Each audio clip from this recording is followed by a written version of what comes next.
One of the earliest notable Titans in Attack on Titan is the Smiling Titan. It appeared on screen in the pilot episode of the show and left its mark by killing Eren's mother, Karla Jäger. Humongously tall, with a blonde bob and a huge smile plastered across its face, the Smiling Titan set a very eerie tone with its outward appearance. It was designed to look this way in order to evoke that exact feeling, as Isayama used realistic human faces in his otherwise anime world to make the Titans appear unsettling. But he took it further with the Smiling Titan, who was dangerous not just in appearance but also in action. Although it could not engage in combat like a Titan shifter due to the obvious lack of sentience, it was often seen appearing in key moments and taking actions that became a driving force to the story. It wouldn't be a stretch to call the Smiling Titan the most important pure Titan in Hajime Isayama's masterpiece. As a result, we'll be exploring how necessary she is to the story and how her anatomy plays a huge role in making her a vital part of the cast. Before getting into the content, we would like to make a very small request to our viewers. Please subscribe to our channel, like and comment on our videos, and press the bell icon to be notified whenever we upload new content. We'd be grateful to you, and we hope to bring you the best nerdy content in the future. So, without further ado, let's get right into it. Who is the Smiling Titan? How did they become a Titan? After Eldian King Karl Fritz relocated to Paradise following the Great Titan War, so did most of the members of the royal family. Most, not all. Meanwhile, a branch of the royal family decided to stay back in Marley, just like several other Eldians or subjects of Ymir. With time, that branch of the royal family dissipated for several unexplained reasons. The royal bloodline could have thinned out as a result of the raids Marley conducted against Eldians who were trying to rebel or already rebelling. They could have thinned out due to not procreating much despite already being low in numbers. The greatest explanation would be the former, as the family did harbor the dream to see a day where Eldia would rise once again. At some point, Grisha Jäger joined the Restorationists after he found out that his sister, Faye Jäger, was fed to Marley and dogs, which sparked his desire to restore the once glorious Eldian Empire. Eventually, a blonde woman joined the secret organization, and it was revealed that she was the last member of the Eldian royal bloodline living outside the walls. Her name was Dena Fritz. She'd spent her life more or less hiding in Liberia with her family, waiting for the day when Eldians would regain their power in the world. In the organization, Dena fed the others information revolving around Karl Fritz secluding himself due to his desire not to fight. She also told them about the royal family within the walls having the founding Titan, whose power could control all other Titans and subsequently help in the restoration of Eldia. At the same time, the Restorationists had a secret agent, or an owl, working in the Marleyan military and feeding information to Grisha, Dena, and company. A combination of Dena's knowledge as a member of the royal family, the presence of the owl, and the burning desire of the members to topple the status quo made the organization very dangerous to the Marleyan military. After Dena and Grisha got married, they gave birth to a boy named Zeke who grew up to pro-Eldia propaganda, unlike the other Eldians in Marley, and was forced to become a warrior candidate to spy for his parents. Unfortunately, Zeke couldn't cope with the program nor his parents' coldness towards him. He found solace in his grandparents and Tom Casaver. After Marley got wind of the existence of the Restorationist faction, Zeke was told by Casaver that if they found out about the involvement of the Jäger family, everyone from the family would be annihilated. To save his grandparents and the new life he had acquired with Casaver as his father figure, Zeke ratted his parents out to the government. Dena, alongside Zeke and the other Restorationists, was taken to the port outside the walls of Paradise. Forced to bend with their face downwards and hands tied, one of the men in the military, who was responsible for feeding Faye to dogs, injected Titan serum into the members in serial order. The serum was made using the spinal fluid of a direct descendant of founder Ymir Fritz. That is, the spinal fluid of a member of the Eldian royal family was injected into the Eldians, which turned them into pure Titans after they were thrown into the wild, destined to mindlessly roam outside the walls for the rest of their lives. Naturally, Dena met the same fate, and Grisha witnessed his wife injected with the serum and thrown down to become a 15-meter class Titan with a Cheshire grin stamped across her face. For the next few years, until 845, Dena's Titan roamed the open fields outside the walls with the other pure Titans, while Grisha started a new life inside the walls following his talks with Eren Kruger. Approximately a decade later, Marley launched the Paradise Island operation to reclaim the founding Titan from the walls. Annie, Reiner, and Bertholdt went ahead with the operation, even after Marcel's death, and using the female Titan's versatile powers, Annie summoned the pure Titans roaming outside the walls and gathered them near the gates. After Bertholdt and Reiner knocked down the outer wall and the gates, the pure Titans swarmed into the district of Shiganshina, where Grisha had settled down. Because Dena was part of the flock that Annie had summoned, she was inadvertently present in Shiganshina after it was jeopardized, bringing her close to her husband's new family. What kind of Titan is the Smiling Titan? Does it have Titan Shifter powers? Dena's Smiling Titan is not a Titan Shifter. She's a pure Titan, and as a result, mindless in nature. She's dedicated to slaughtering her prey and eating them because that's what pure Titans do. Despite that, some pure Titans have behaved weirdly even for Titans, which makes them abnormal Titans. Since Dena did not fall into that category, she was never an abnormal Titan. However, Dena's pure Titan did manage to grow as tall as your average Titan shifter, with most of the pure Titans being less than 10 meters in height. Because the Titan is mindless, the Smiling Titan doesn't have any notable moments of combat action where it actively fights an opponent. We see it find a victim in Carla Jaeger, who the Titan pulls out of the rubble by holding her in its grasp. It then brings Carla's body closer to its mouth and chomps on her, taking her life in one bite. Assuming a member of the Survey Corps was nearby, the Smiling Titan could have easily been taken down if its nape was sliced. But Carla's legs were crushed, Eren and Mikasa were helpless kids, and Hans was a member of the garrison and as a result, not well equipped to fight Titans. So there was no one to oppose Dena's Titan.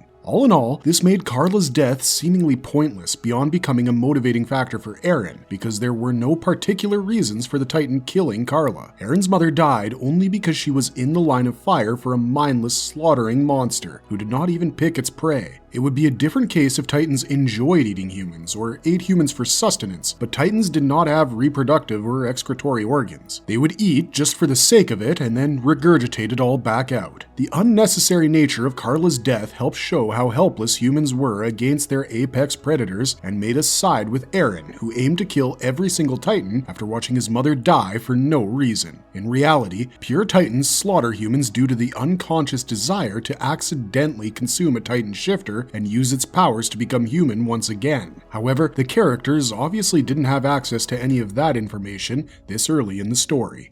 How did the Smiling Titan's anatomy unlock one of Attack on Titan's biggest secrets? The Smiling Titan seemed to have great luck as it always appeared at moments when there was no one to oppose it. In its introduction, Mikasa and Eren were 10-year-old kids who couldn't fight back. She was reintroduced during the last episode of Season 2 where Mikasa was injured due to her ribs being broken while a mildly injured Eren was unable to transform into the Attack Titan despite self-harming over and over again. It was then intercepted by Hans, who wanted to do something he couldn't do 5 years back when Carla had died. He wanted to take the Titan down, but he wasn't strong enough. At some point, the Smiling Titan grabbed him and ate him, which shook the ground beneath Eren and Mikasa's feet because they lost their remaining parental figure to the same Titan that had killed Carla. With the two of them being put out of action and everyone else being busy with their own battles, Eren and Mikasa realized that they were at the brink of death. However, after Mikasa indirectly confessed her feelings to Eren, which he was too dumb to understand, he promised her that he would wrap the red scarf around her over and over. With his newfound vigor and desire to live, Eren suddenly decided to punch the Smiling Titan's palm, which evoked an unbelievable reaction. On the day Shiganshina fell, Eren acquired the Attack Titan and the Founding Titan from his father. During this segment of the story,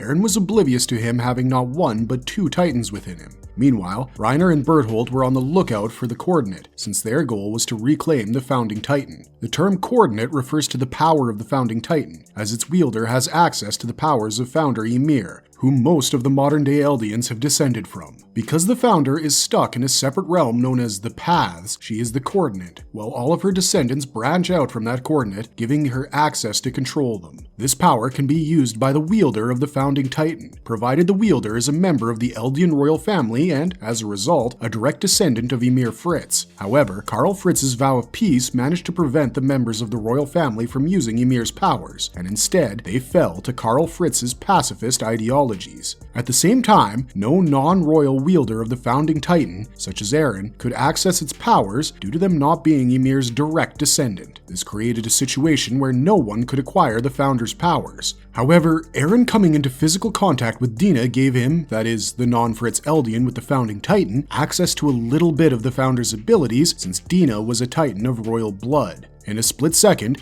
Eren got the ability to use the Coordinate and controlled every pure Titan around him. With this, he made them flock away from his allies to his opponents, such as Reiner and Berthold, and of course, Dena's Smiling Titan. This ended up killing the Smiling Titan once and for all. This also allowed Reiner to realize that the coordinate had fallen into Eren's hands, which was their worst nightmare. This is a reason behind Eren being oblivious to his abilities and then suddenly knowing what to do in the face of adversity. We have seen this before with Eren randomly knowing that he had to do physical harm to himself to trigger the Titan reaction. This is due to the nature of the Attack Titan, whose wielders could send memories to the past. Combined with the Founding Titan's powers, Eren from the future had complete control over sending information from several realities and timelines to every subject of Ymir, including his past self. A younger Eren wasn't ready to know the truth of the world, which older Eren had learned from his battles, his father's memories, and Ymir's memories, as he eventually gained access to the Founder's powers with help from Zeke. He then became the orchestrator of the entire story, and created situations to manipulate the life of his younger self, forcing him to become the person he needed to be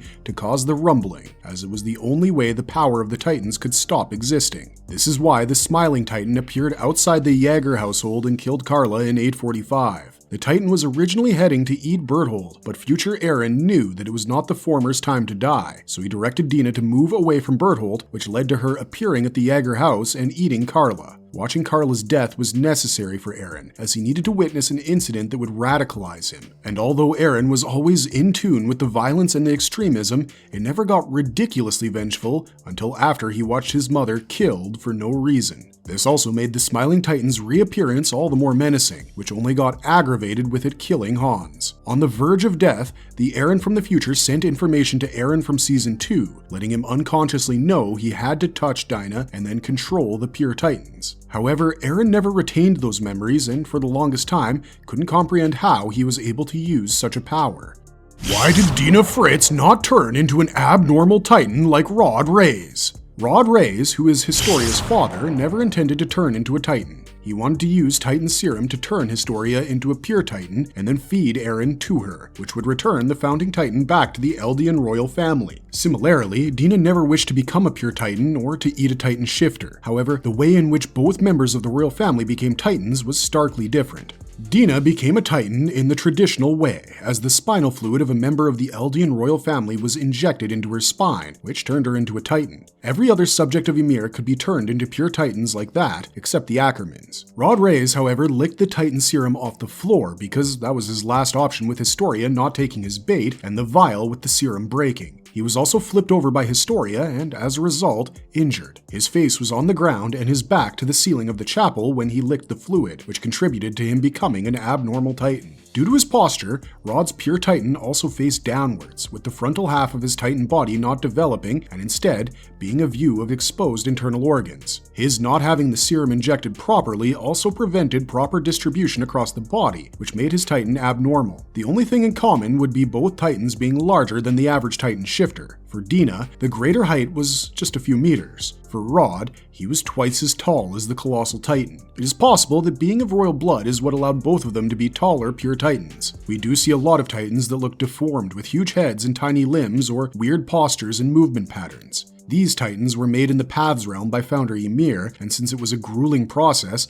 it made sense for her to put little effort into creating the anatomy of mindless pure Titans. However, it would also make sense for her to create a more proportionate physique for the pure Titan of her direct descendant. Had Rod Reyes gotten the Titan serum injected properly, he could have been a non-abnormal but taller than average pure Titan as well, which would help us see the similarities between pure Titans from the royal family. For plot reasons, it's necessary for Dena's Smiling Titan to be a combination of fantasy and realism, because it makes the atmosphere more menacing. Had the Titan been more abnormal, it could have been a bit juvenile or goofy, which is fine when necessary, but in the context of Dena's intimidating Titan, she had to be a non-abnormal.